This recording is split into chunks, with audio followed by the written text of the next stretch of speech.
Olá para você que nos acompanha aqui no Destaque Rural. Eu sou Tânia Otero e nós estamos aqui na Expo Direto, mais precisamente aqui no pavilhão da produção animal. E hoje nós vamos falar um pouco sobre o futuro da pecuária do leite. E eu estou com um time de peso aqui comigo, internacional. Eu sou Tadeu, trabalho hoje na Universidade de Vermont como pesquisador lá junto com o professor João Costa. Sou zootecnista com doutorado em nutrição animal. Trabalhei na indústria aqui durante 3 anos no Brasil, na indústria de nutrição, trabalhando principalmente com tecnologia, com análise de dados, integração de dados e aplicação, né, dos dados, né, de todas as tecnologias que a gente aplica no campo e em favor de tomada de decisão para os fazendeiros. Eu sou João Costa, eu sou pesquisador, professor na Universidade de Vermont, sou de São João Batista originalmente, fiz doutorado até na mesma universidade que o Ronaldo, hoje é professor, e o meu grupo de pesquisa e extensão é focado na utilização de pecuária de precisão ou tecnologias da pecuária de precisão para fazer decisão na fazenda. Então, decisão de manejo, principalmente relacionado com nutrição, saúde e coleta de dados ao longo do tempo, e também bastante em outras linhas de pesquisa, com nutrição de bezerros e bem-estar animal. Bom, meu nome é Ronaldo Serri, eu sou professor na Universidade da Colômbia Britânica, eu sou de São Paulo, eu já estou há bastante tempo fora, eu fiz minha pós-graduação nos Estados Unidos e faz 13 anos que eu sou professor no Canadá. A minha área de atuação é mais na área de reprodução animal, parte de fisiologia, desenvolvimento embrionário, perda de prenhez, muita coisa aplicada, algumas coisas básicas e também na utilização de monitores de atividade e não só isso, mas de tecnologias de precisão na tomada de decisão e também no estudo de biologia animal de forma geral. E o que vocês estão fazendo aqui na Expo Direto? Eu vim na Expo Direto, minha primeira vez aqui, está sendo especialmente muito legal. Eu vim dar uma palestra na Arena Digital, a convite da Cotrijal. O René foi uma pessoa que há pouco tempo eu conheci e tem sido um parceiro muito legal, muito grande nosso, e com futuras parcerias também. E basicamente isso. O meu grupo de pesquisa tem uma parceria de um período já, agora de 5 anos, com a Cotrijal e outros parceiros regionais, onde em diversos momentos, tanto na extensão como na pesquisa, nós colaboramos de forma simbiótica em trazer um pouco de desenvolvimento nessa questão de tecnologia de precisão. A Cotrijal tem um setor de inovação muito forte, nós estamos nessa parceria ao longo do tempo. Eu também vim participar do Fórum Estadual do Leite, com uma palestra sobre isso para os produtores, e temos o stand aqui do meu laboratório de pesquisa para fazer essa conexão, e estamos aqui pensando quase dando o kick-off num projeto de integração de dados e fazer decisões na fazenda baseado em dados coletados por tecnologias aqui na região, em parceria com a Cotrijal. Eu vim basicamente, né, acompanhar o João, né, faço parte do time dele hoje aqui, né, então estou aqui com ele no stand todo tempo. A gente está começando esse projeto que ele comentou aqui, então também faço parte desse projeto de integração de dados, geração de inteligência com dados. E é a minha primeira vez aqui na Expo Direto, né, essa baita feira. Então a gente está aqui para dar esse suporte, para ajudar aqui e, né, fortalecer essa parceria com o pessoal da Cotrijal e outros parceiros também. É a tua primeira vez participando, né? E é de vocês também? Não, minha 5ª vez. Sua 5ª vez participando, e a tua? Primeira vez. Primeira vez, Então, para a gente começar o nosso bate-papo, eu gostaria que vocês contassem de que forma que vocês enxergam a implementação da tecnologia avançada nas propriedades, né? De que forma isso pode auxiliar o produtor, estamos falando aqui também do pequeno produtor de leite. Manda bala, João. Então, eu gosto sempre de falar que a tecnologia é uma ferramenta, né? Muitas vezes nós invertemos esse fator de a tecnologia vem para nos dar alguma coisa que estamos precisando.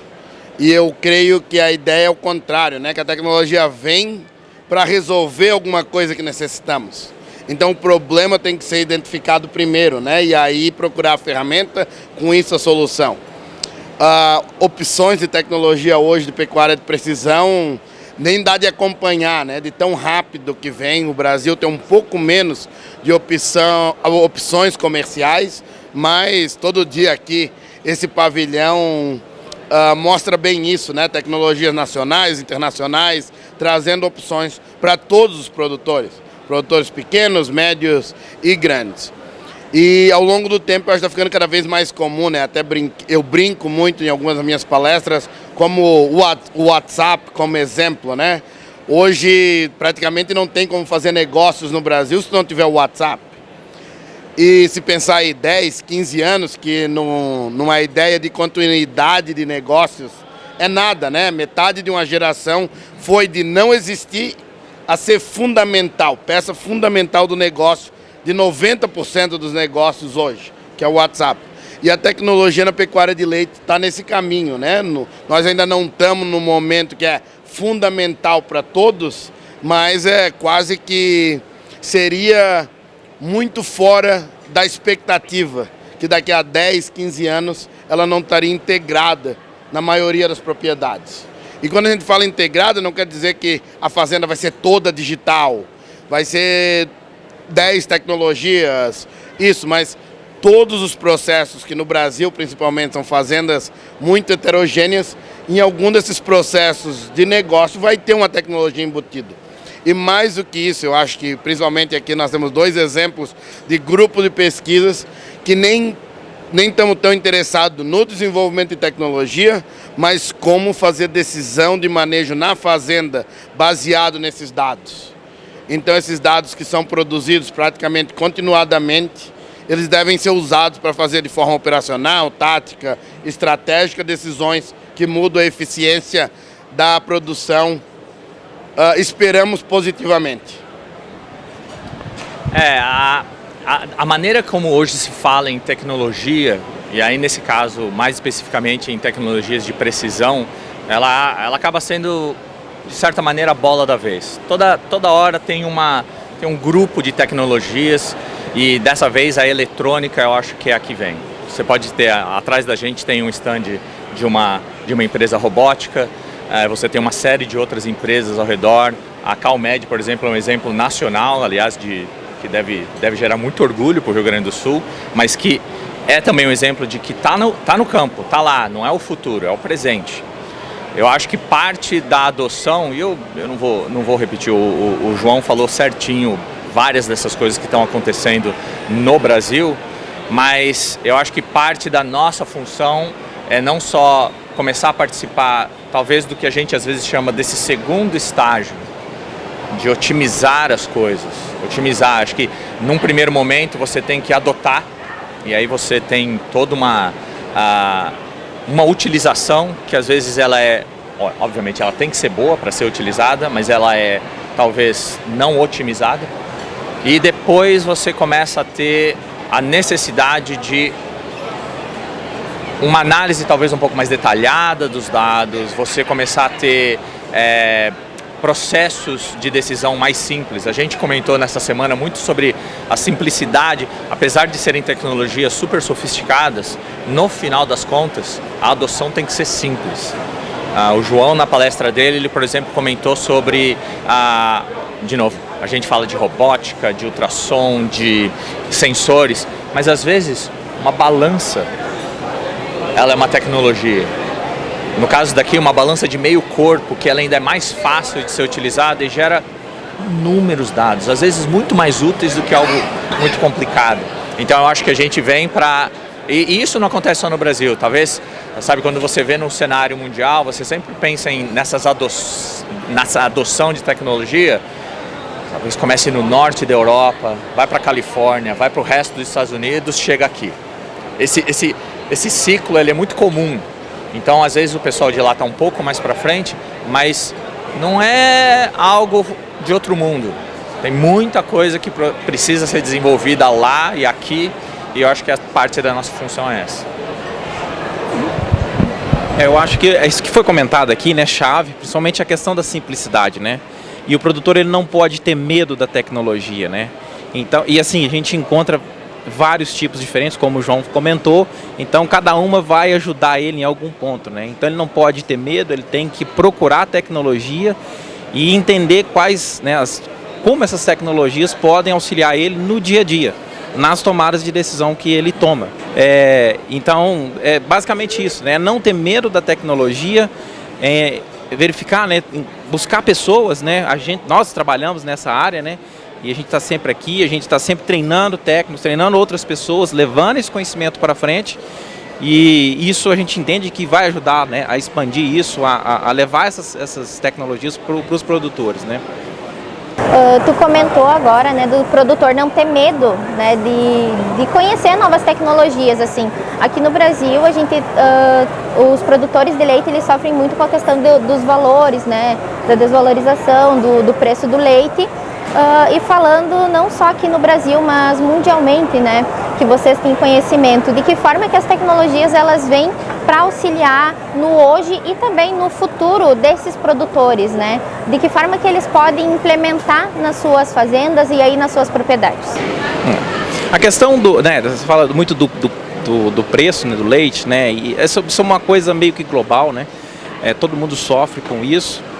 E eu acho que as tecnologias elas vêm muito nesse sentido também, né? Para te ajudar a tomar decisões que possam otimizar o seu sistema, né? Que mesmo quando você tem uma situação de pressão, né, do preço baixo do leite, você tenha sistemas mais eficientes, onde você reduz o custo e ainda assim você consiga ter lucro, né? Conseguir manter a sua estrutura, né, a sua fazenda. Eu acho que a relação da tecnologia com o capital é fundamental, né? Mas o setor leiteiro, principalmente, mas o setor da produção animal como um todo, é um setor que sempre foi muito dinâmico e progressista. A ideia, por exemplo, quando eu comecei a trabalhar com a indústria leiteira profissionalmente, né? 2008, 2009, pensar nas propriedades que estavam lá, principalmente aqui, Noroeste, Santa Catarina, interior do Rio Grande do Sul, a meia-lua do leite, por exemplo, encontrar um compost barn, encontrar um freestall, encontrar uma ordenha robótica, encontrar outras tecnologias que hoje são comuns e a adoção está aumentando, é 15 anos, né, que nós estamos falando e mudou muita coisa. Eu acho que vem muito disso, assim, de que toda tecnologia tem ela aparece, o sonho é maior do que o esperado, nós temos choque de realidade e depois nós encontramos esse local que ela realmente tem essa entrega suficiente. A tecnologia de precisão, principalmente no Brasil, ainda está nesse subindo, né? Tem muito mais sonho do que realidade em si, mas encontrar os locais e as oportunidades onde ela pode entregar solução, eficiência, retorno econômico, retorno de qualidade de vida é fundamental. E quando se fala em tecnologia, se fala em soluções, né? A ideia não é a tecnologia em si, ninguém está vendendo tecnologia, todo mundo está vendendo uma solução. E normalmente essa solução pode ser uma tecnologia, pode ser alguma coisa alternativa. Por exemplo, pode comprar um colar eletrônico, ou tu pode passar 3 horas por dia observando o cio nas suas vacas. E a pergunta é, temos 3 horas por dia, incluindo uma às 3 horas da manhã, para ver cio em vacas? Se não, a tecnologia traz essa solução e por isso acaba sendo, a gente brinca, né, que é o carro-chefe hoje da tecnologia de precisão, é a detecção de cio. Retorno econômico, fácil, uma solução, mas ter essa capacidade de ser criativo e ser aberto e procurar nos seus desafios, nas suas oportunidades, soluções e muitas dessas vezes considerar a tecnologia é fundamental. Claro que tem essas coisas, né? Tipo, é uma solução robusta que vai funcionar na minha realidade, que traz retorno econômico, traz um retorno de qualidade de vida, é fundamental e nada é pó mágico, né? Agora a gente tem que falar que nada é chip mágico. Mas é a mesma coisa, né? A semente é uma tecnologia, a plantadeira é uma tecnologia, o sistema de pastoreio, uma tecnologia, agora nós temos tecnologia de precisão que vem trazer essa solução e eficiência e tem que ser tratado igual. Eu acho que é bem por aí mesmo. A tecnologia essa de precisão do que a gente fala, ela vem nessa tocada. O medo do produtor faz todo sentido em termos de adoção, mas você procura num primeiro estágio, como o João falou, de subida, você usa os dados, as experiências, a realidade de fora e tentar de uma certa maneira imitar aqui dentro, e depois você passa por estágios de adaptação, de ajuste para a realidade brasileira. Aí na realidade brasileira, acho que não precisa dizer, ela é muito diferente lá de fora, mas mesmo dentro do Brasil, o Brasil comparado com, provavelmente com os países desenvolvidos, ele é muito heterogêneo. Ele, num mesmo lugar, ele tem uma fazenda grande, altamente tecnificada, uma agricultura familiar, um que está no meio do caminho, pequeno, médio, e isso daí traz um tipo de desafio que, na verdade, não tem como você trazer soluções de fora ou literatura de fora. Você tem que gerar aqui dentro. E aí aí eu digo um pouco assim, parte da chatice a gente vem trazer, né? A gente vem trazer um pouco desse chatismo, que é olhar as coisas de maneira um pouco mais pragmática, mas ao mesmo tempo entender que o pragmatismo não pode ser confundido com pessimismo. Eu acho que essa é uma grande... eu e o João, a gente se conhece há muito tempo e muitas dessas conversas a gente tende a ser muito otimista. A gente é otimista com relação às tecnologias, não por acaso a gente trabalha com elas, mas a gente é muito otimista com o Brasil. Isso não é propaganda enganosa. O Brasil é uma potência. E uma potência como poucos países têm em termos de espaço para crescimento.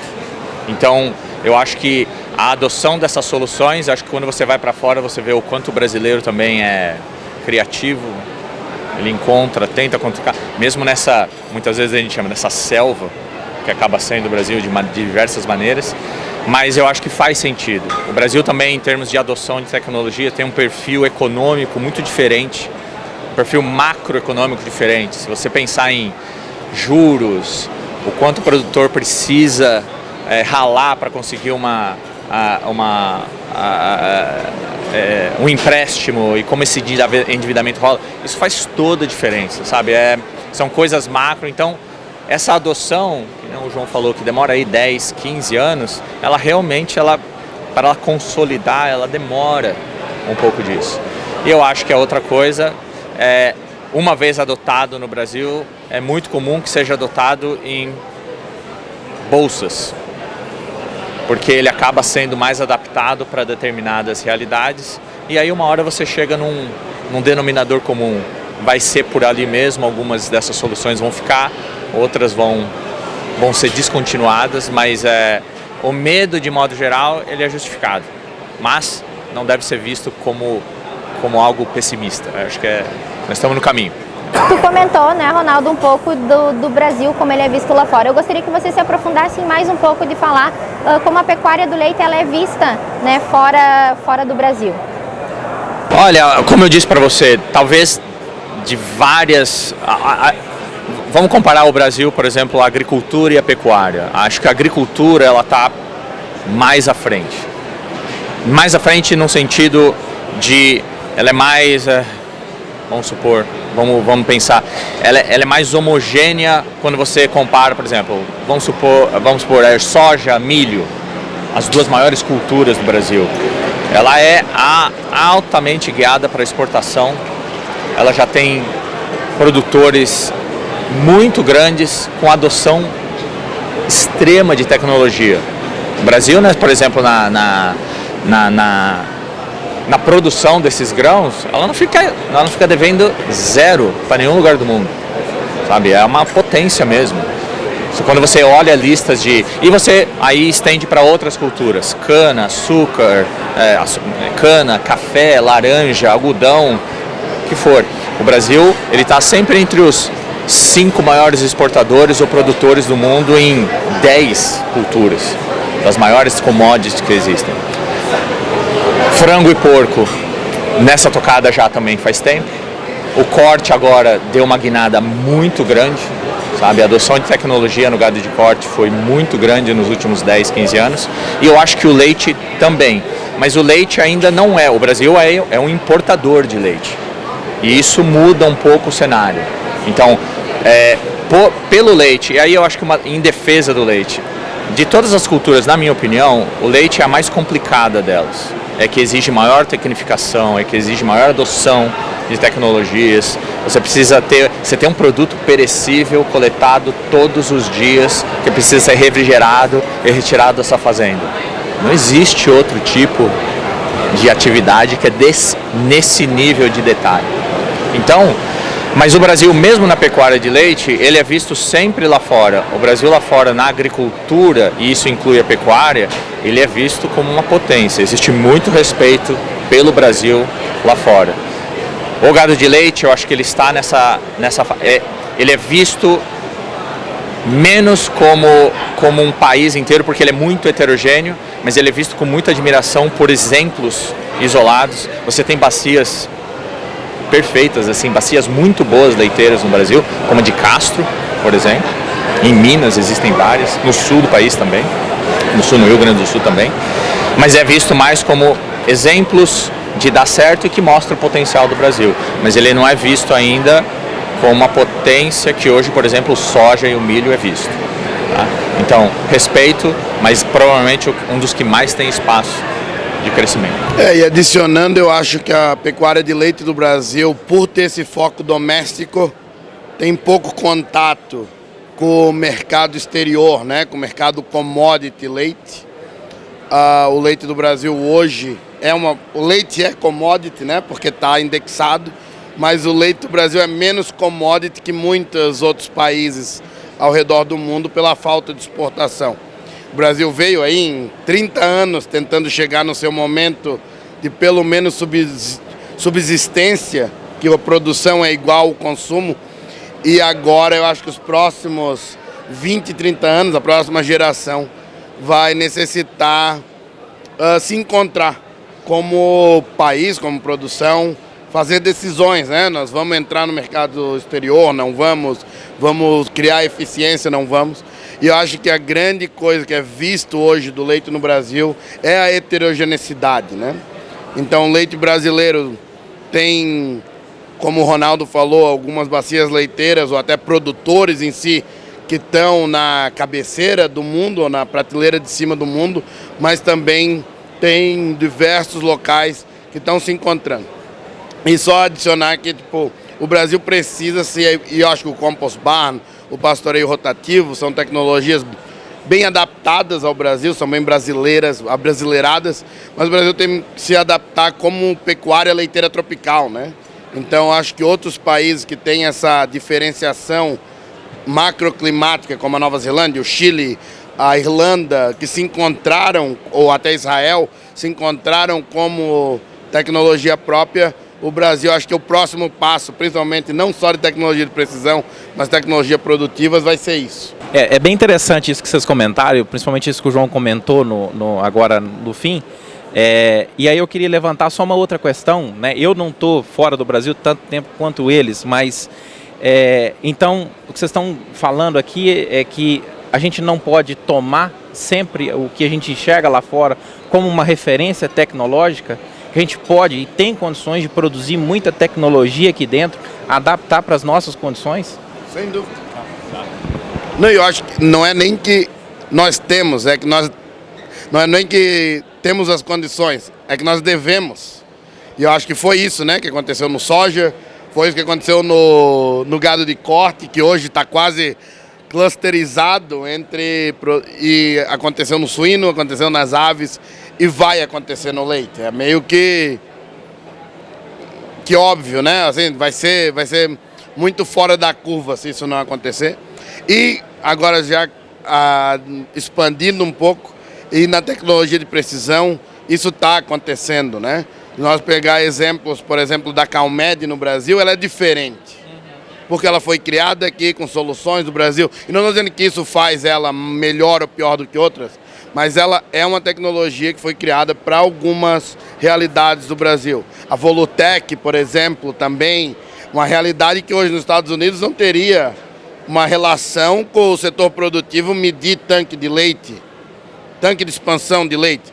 E muito necessário para o Brasil, e nós precisamos nisso, né? Estou trazendo esses exemplos até para fazer essa discussão de que nós não podemos ficar na dependência tecnológica e criar, de novo, encontrar espaços e desafios e aí soluções. E isso nós deveremos fazer, temos que fazer e está acontecendo. É pujante no Brasil isso que está acontecendo. Para a gente finalizar, então, eu gostaria de fazer a última pergunta, que seria de que maneira a automação pode ser aplicada para aumentar a eficiência nas atividades diárias da fazenda. Então, assim, é que a tecnologia em si hoje de precisão ela é quase dividida em 3 setores. O wearable, ou a tecnologia que vai no animal, que é vestida, né? Seria uma tradução, um aparato que vai no animal, como as coleiras, brincos, bolos ruminais, pedômetros, que fazem monitoramento desse animal. E com isso, normalmente, a eficiência está relacionada com decisões de manejo práticas. Nutrição, reprodução, ou mesmo no Brasil, principalmente estresse térmico. Quando dá banho, onde fazer, que animais selecionar, bem conectada com a biologia do sistema. O segundo passo seria a automação de processos. O robô, como automação do processo de retirada do leite, portões eletrônicos, controle produtivo do ambiente. Isso temos muito. E normalmente a eficiência relacionada com isso é maior praticidade, mais rapidez, consistência e rotina, que acabam melhorando a qualidade do leite, qualidade disso. E a terceira é controles ambientais, né, de temperatura, de umidade, da comida, aí, do vagão. Esse, então, tem uma gama que não daria nem de falar, que é para aumentar a eficiência de processos. Então, a deficiência normalmente é entre nós, e principalmente entre os donos, manejadores, consultores, é entender onde falta eficiência na produção. E aí, com isso, achar uma tecnologia que aumente essa eficiência. E normalmente a gente pensa em retorno econômico, que isso aqui não é uma caridade, né? A produção de leite, ela acaba sendo um setor econômico, mas tem outros ganhos, né? Até é bem interessante todas as pesquisas de ciências sociais com o robô, que muitas vezes não tem um retorno econômico tão claro. Mas quando se pergunta os produtores, as pessoas que estão aderindo, aumento de qualidade de vida, flexibilidade, diminuição da mão de obra e essa relação com mão de obra, principalmente outro tipo de mão de obra, né? Que não vamos falar na realidade americana, que eu estou mais inserido, mas encontrar uma pessoa que quer tirar leite por 12 horas num fosso está cada vez mais complicado. Então, muitas vezes, tem o econômico, mas tem outras eficiências, né? Um dos exemplos é, assim, vou falar um exemplo, Brasil, que eu acho que tem um desafio bem grande, eficiência da nutrição em pegar ingrediente e transformar em comida dentro da vaca, ou nutrientes na vaca. Esse processo tem muita possibilidade de ser mais eficiente. Tempos, pessoas envolvidas, qualidade do nutriente. Então, assim, é isso, né? O processo tem um problema, identificar como resolver esse problema, achar a solução e trabalhar essa solução para se encaixar na rotina diária e fazer isso parte do processo produtivo. E eu acho que como eu disse anteriormente, a gente está numa fase agora de tentar, obviamente, aumentar a adoção e dar um pulo na otimização das coisas, principalmente dessas tecnologias de precisão. Então eu acho que tem um ponto agora no qual a palavra que eu gosto muito de usar é de simplificar. Eu já mencionei isso daí. Eu acho que esse simplificar, ele é simples só na palavra. Ele exige muito mais, como você disse na pergunta, como é que você melhora a adoção, ou como é que você faz algo realmente ser retido na fazenda.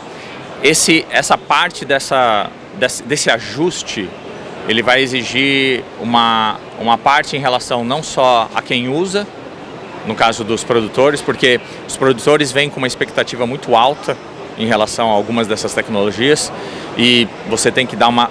Não é baixar a expectativa num sentido negativo, mas é de realmente você deixar de comprar tecnologia por tecnologia e comprar solução. Tá, então esse é o primeiro.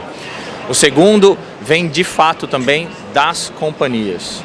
Eu acho que as companhias agora entram numa fase na qual, como toda tecnologia de sucesso, e quando eu digo tecnologia de sucesso não é só tecnologias de precisão, ela vem embasada em coisas que no painel tem todo mundo acadêmico.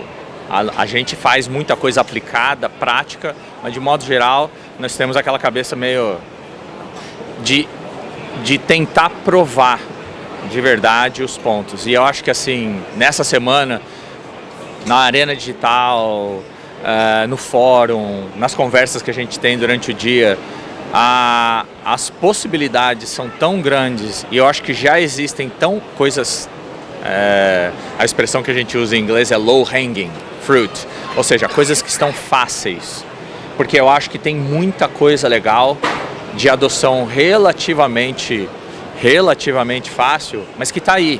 Aquela primeira fase de adoção, e mesmo nas minhas palestras eu falo assim, uma grande razão pela qual essas tecnologias de precisão são adotadas é porque o hardware, software base dessas tecnologias realmente funcionam. Se você pegar, e isso não é propaganda de ordenha robótica nem nada, se você pegar as ordenhas robóticas, as máquinas, e sem defender nenhuma das marcas, bicho, funciona. A máquina funciona, ela é automática, ela não quebra, ela vai. Sensores também passou por essa. Antigamente se quebrava, não funcionava, não existia Wi-Fi direito, você tinha uma série de limitações. E hoje, as companhias que seguem, até estava falando do exemplo da CalMed, que assim, passou já há muito tempo. Você tem uma tecnologia que você coloca, o cara fala, funciona. E você, não é um troço tão comum de acontecer dentro de tantas startups, por exemplo, que começam. Então, passou. Agora você tem que chegar e falar assim, foi prometido X, Y, Z, aquilo tem que realmente funcionar e agora a gente tem mais A, B, C que a gente pode oferecer como serviços e produtos. Então acho que estamos nessa fase e acho que é um caminho natural. Eu acho que o cenário que a gente vê hoje, daqui 5 anos, já vai ser bem diferente, para melhor. E mais uma coisa, né, aproveitando muito até que o João comentou aqui sobre a questão, por exemplo, a gente olha para a automação, fala muito de mão de obra, né? Mas assim, é até engraçado isso, quando a gente coloca mais maquinário, quando a gente está medindo mais coisas, a gente começa a ter um entendimento sobre o sistema de produção, a gente começa a medir coisa que a gente nunca tinha medido lá atrás. Então a gente vai descobrindo muita coisa nova. Então a gente pode ainda, né, explorar isso em vários aspectos. Por exemplo, hoje a gente está utilizando, por exemplo, câmeras para monitorar animal, entendimento de bem-estar animal, a própria a ordenha robotizada, né? Você tem várias coisas ali que a gente não tinha no passado, que a gente tem agora e que, né, nos traz um novo nível para a tomada de decisão. E aí você olhando, né, o todo, né, quando você tem várias tecnologias, várias coisas automatizando os seus processos dentro da propriedade, e hoje, né, a gente está falando muito de inteligência artificial, eu acho que a gente tem muita coisa a ser explorada e a gente tem muita oportunidade. Então, assim, o futuro, né, é quase sem limite para aquilo que a gente pode, né, tentar explorar ou melhorar dentro dos processos dentro de uma fazenda. É isso então, Tadeu, João, Ronaldo, muito obrigada pela participação de vocês. Espero que vocês tenham gostado da feira e de ter dado uma passeadinha aí mais no Brasil também. E muito obrigada também a você que nos acompanhou aqui no Destaque Rural. Até a próxima!